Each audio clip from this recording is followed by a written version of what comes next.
dhala unaan jettee maal gosa sanis haasawite.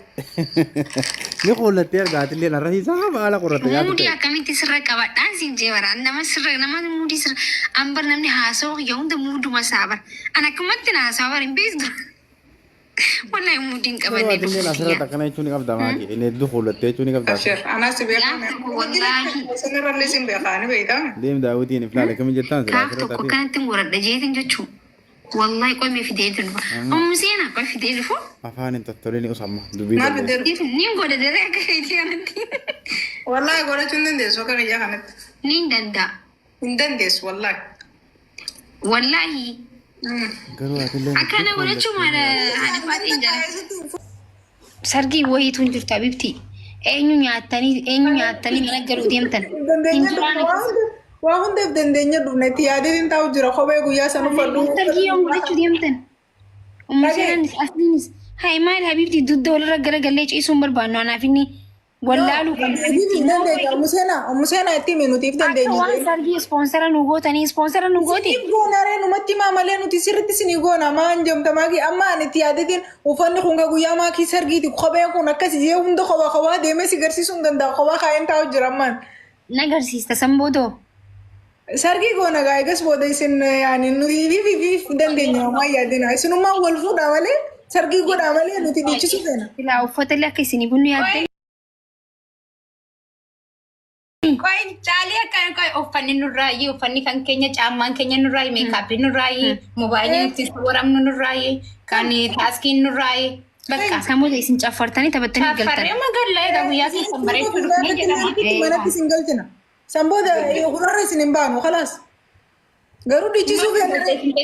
uummanni oromoo kun istaayila keessan jijjiira Laala. jijjiira namni darbii warri Itoophiyaa bar siree hunda baadhatee namaaf ta'a biiffee hunda fidee dhufaa bar habiyyaa kana amma asii deemu boorsaa keessatti maallaqa hin qabu haadhatii No, dura si goona. Laa warri biyyattuu waa walii bitu sun bar harka walirra kaa'atanii bar. yaa habibti Liqii namaa. dhaggeeffadhu Laal harka mootii amma dhagee. Nuti nuti waan harka kunirraan qabu Gaafa nu heerumnu hin jirta ati as. hundee maalii rabbis daaluti isin gaafas gaafumaatii heerumtu qaba arkitee Kan gaafa heerumaati gaafa nu heerumnu as jirta ati asnaan nuti sargiin godhannee bar asnaan. sargiin godhannee barisin amma godhadha amma please. Godhannu achumaan seenaan dhuftee bar. Uffanni miizeenaa fi museen irraan sodaatin. waan takka wanti sargiin hin jiru yaadina Yaa rabbi yaa keenya. Wallahi nama meeqa ana wajjin dabalame mana kana ka'e. Liinaa dhaga'u jirta sargiin hin jirtu haa huccuu uffadheetiin viidiyoon dalagaa. silaa isin warra ajaa'iba uffata hunda bitattanii qopheeffattanii Ni sila haa jechuudha.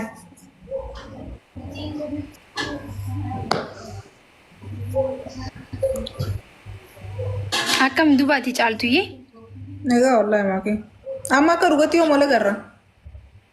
dhimma wal agarsiisuma hundaa wal arguu dandeenyaa bara Guyyaa raftamoo halkan. haaraani guyyaa rafu habibti halkan irra feegalee wanti hundi namaan barakattu guyyaa gisee rafanii Dhugaadhee waan sana ani torban guyyaa gaafa raftu hiraar halkan raftee gaafa ganama harkitu bareedaadha dhiisee guyyaa rafu ture eegan guyyaa rafuu dhiisee har'aa miti jira haadha tiyya amma waa hundi naa barakatu eegalee jira duraan huccuu mana keessaa hunda na jalaa hatan jinni hundaa seena mana kiyya duraan Museenaa kun jechi siifi. jinni hin jenneeti No jinni osoo hin taane uffatan jee malee.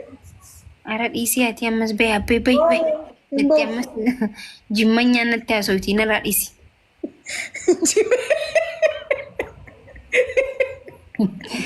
wallahi museen gisee laqodni si akka malee hin jaaladani beektaa Haalaan anilleen wallahi alamtu jaalladhu. laqodni si naasofitu Micoo hojii ta'e nuuni yaadataa miti. ani bahe gisee waan gabbahe naa nyaatte seetu fuularra dhaabbadhee gisee meeqa amma akka walii gallee bar sirriitti dirqii walii galle ani afaan arsii amma laqodni arsii na gala jechuu afaan jimmaa duraan qodaa fideetti an qodaa kan hin beeku waan biraati waan biraan itti geessa distii gisee qodaa san fideetti yefaxaariyaadha maali qodaan sirriitti walii galle amma Bartee amma loqote duraan loqote hedduun ni dandeessaa. Yeroo dubbachuu yoo waattas.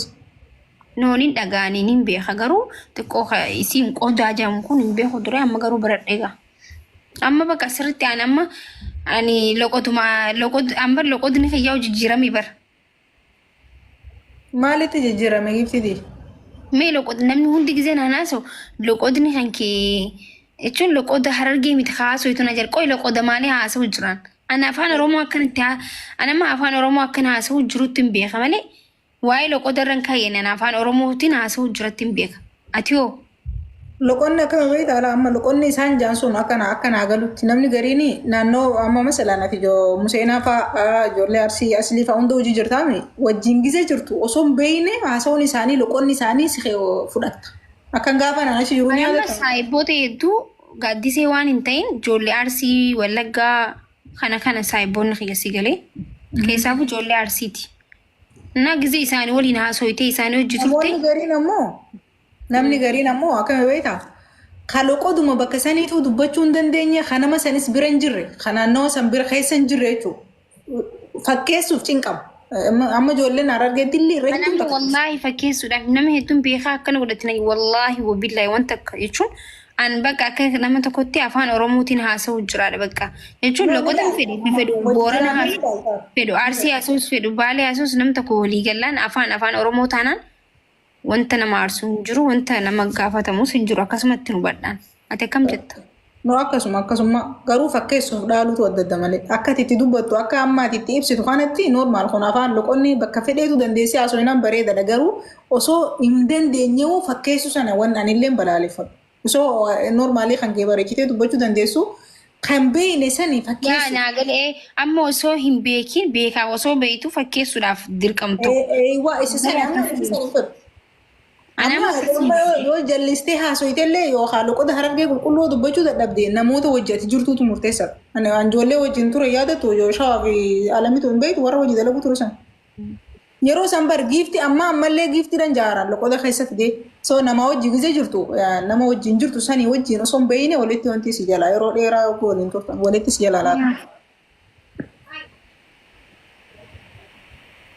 Wallahi ani gambene ana magazina so osoo intala takka filadhu fuudhi miidiyaa tiktaakii kanarra intala takka filadhu fuudhi siin jedhani namni ati jaalattuuf namni yeroo baay'ee waa argite itti naatu eenyuuni baay'ee qalbii kan keessi namni qalbii kan keessi haatu osoo fuudhee jedhee amma itti amana jaaladhee waliin jiraadha itti namni ati yaaddu jira tiktaakarra yaa famousin Oromoo osoo amma fuudhe ammuma kana naan jedhani. Okay, makasih ada. Maka filannoo si akan minta shanii. Eeshe. Fajri, Maakiyooro, Aada Faatee, Kabraayinu Arabii. Eenyu Kabraa?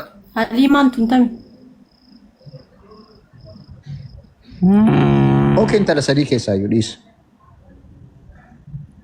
Indee lakka maakilleen famous Oromooti jaarsan qabdu. Fajriin qawsiidha. No, akkasin jedhiniin. Daa'ita sana ajjeefte maxxansa mataa dhooftee achitti bakka anjiisu guftee maaltu beeka. Maakiimoo haadha Faatee waan fuudhu natti fakkaata.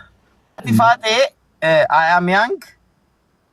Waan anjala badufaa waan jala na fudhatan seete na tan qaba akka bakka na marqitee hodhunaan jetti nyaata fiddi hodhunaan jetti nan